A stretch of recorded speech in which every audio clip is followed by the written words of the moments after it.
Last time, I introduced you to some of the basics of mobile, especially at scale, and that extends to the individual. Mobiles are, above all, mobile, so people use them all the time, 1,500 times a week, adding up to over 3 hours each day. But about, I think it's been 10 years ago now, we started getting reports from websites that after usage petered out for the evening, it picked up again, consistently, by time zone. It was people logging off their computers, then picking up their mobile phone before they went to bed. And we mostly pick up our phones and start checking before we get out of bed in the morning, too. We use our devices all the time, but the usage varies by device class, location, task, content, and intent. Know your audience. The Financial Times, for one example, sees huge spikes of traffic in the morning, all from mobile phones, and another large spike in the early evening on tablets. You can take advantage of data like this when designing your website, app, and services. Google did a really awesome study in 2012 talking to actual people about their use and needs. This shed a lot of light on the way the world works today and why people act like this.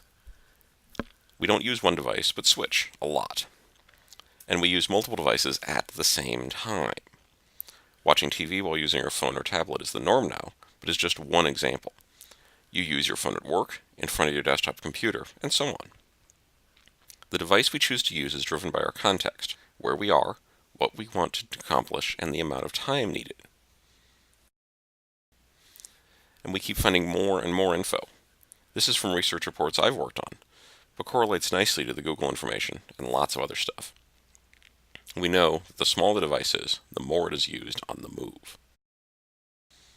And on the move doesn't mean in buses or on trains, but can just mean when you walk around the house or office, when you can't find time to go sit down at a desk.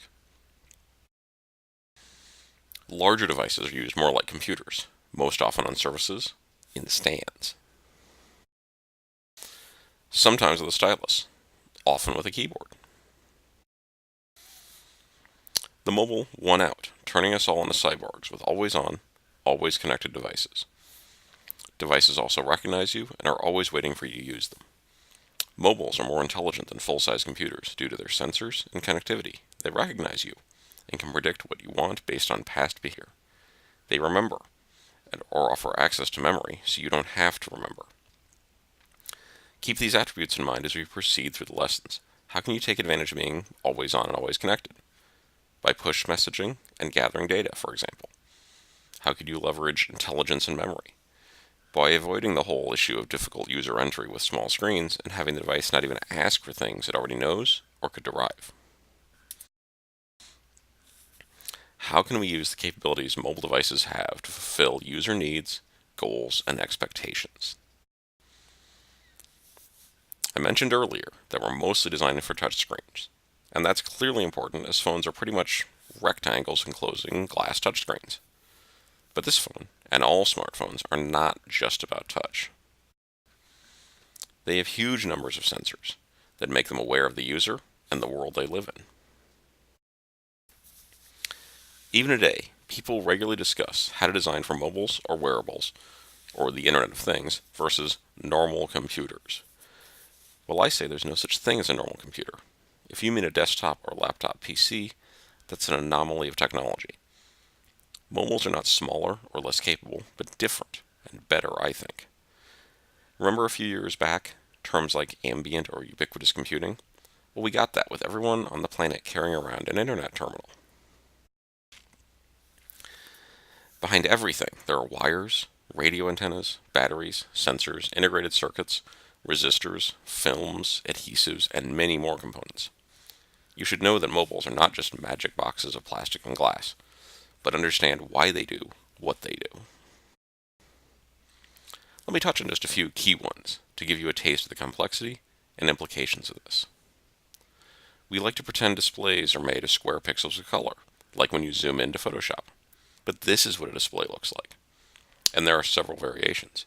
It can matter which one you're using, not just to make sure graphics look sharp, but to the degree of managing power so battery life is all day instead of an hour or two.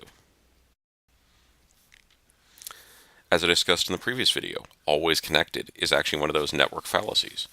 You should know how well or poorly it really works for end users, and plan on small dropouts, even in good coverage areas like the middle of New York City, so you never expose the edges of the system like this. Solve this by caching, or sync information to a local data store, preferably in the background, so whenever they want the data, it's waiting for them. At least make sure to look ahead and load what you expect they want to see next. Retry for your users, so you never make them tap to retry, like here. We need to design and build with an understanding of delay and difficulty, both technical delay and because of our lives. Users get interrupted and switch platforms. Networks fail and stall and delay. As I said, we have to cache data, allow working offline, and build for multi-channel, multi-device use cases. We have to automatically sync and not cause errors when there are mismatches. We should resume and encourage sharing so users can continue tasks when they get home or collaborate with friends and family. This app I designed is all about working globally, and that means even deep in a mine shaft somewhere else. So the data is all synced, and if there's a connection error, we just mention it as an aside. But what we did download is still available, without dismissing a disappointing error dialog. If you don't get all of what I mean, or why, let's take a more specific case that you might have used: maps. You might need maps when you're far into the boonies with no coverage, or you want to know where you're going next while in a tunnel, in one of the no-network areas in an underground subway. This is all real stuff I encountered with network issues while biking around San Francisco. Maps deal with this in different ways, and are useful to illustrate this. Google Maps on iOS does nothing. If you're on off-network, you get a useless blur. Google Maps on Android does a better job of having a base map, a permanently cached global map, but you can find maybe half a dozen towns per state, and maybe none per country if you're down in sub-Saharan Africa. They do have a service to manually cache areas, as I've shown here, but you have to plan ahead and can only save so many of these. iOS Maps has, despite other flaws back then, probably the best overall solution. It automatically caches. If you've looked at an area lately, like planning your trip, it'll keep it stored offline. If you plan that trip, then go there soon enough, it's waiting for you. Connectivity may be such an issue that nothing you do to the website or app can solve it. This is something I drew describing how the only way we could get the needed product to work in Africa was to build, or lease space on, local data centers and get them piped straight into the mobile network operators. UX is not UI. You maybe need to ask for specific data storage types or network arrangements. You may not get it, but you should always think systematically. Location-based services. The image here is one of my phones on a sort of GNSS test app. The circles are GPSs. The triangles are GLONASS satellites. That's a wholly different network. Using the term GPS to mean location is wrong. Phones can get location from about half a dozen different sources. I won't go over them, but to tell you that the device will generally give you coarse or fine location, as it's called, and the accuracy level of whatever you get. You should not require the user to give more precision than they want, and learn to get by with only the data you need and have. Your weather or sports score summary app probably doesn't need to know with 1 meter accuracy where the user is to present localized information. A few kilometers will be fine. This preserves the user's privacy as well as their battery, while still automatically giving them relevant information. Note how the weather app on the right also makes it clear it is vague organically, by showing the whole Earth and the weather icon over your part of it. There's no need to imply pinpoint accuracy when it's not true. On the desktop, things like IP location are okay, but uninteresting to me because you're in your home.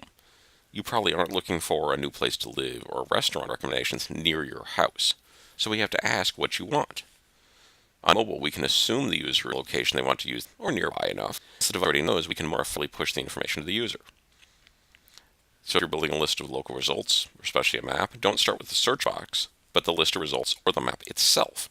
When you open the website, app, or feature, you get info like this Square shopping app.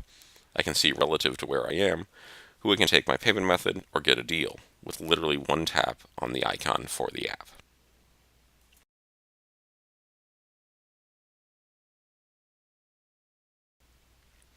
Mobiles are different. Don't avoid the differences or try to work around them to make your websites work the way you're used to on desktops. Understand that you can embrace the differences in platforms. by not assuming it's all screen, not translating keyboard, mouse, monitor into touchscreen, but accepting the ocean of sensors and capabilities. Remember, most of all, we design for users. Mobile lets them be away from a desk, living their lives, so accommodating their content, goals, and objectives. Respect their platform choice and let your product work on as many as possible. Think about how it can work on multiple devices at once, resuming later, or what if someone shares a link. And support this behavior with the hardware mobile offer, not just with location, accelerometers, proximity, cameras, and the more ubiquitous connectivity they offer.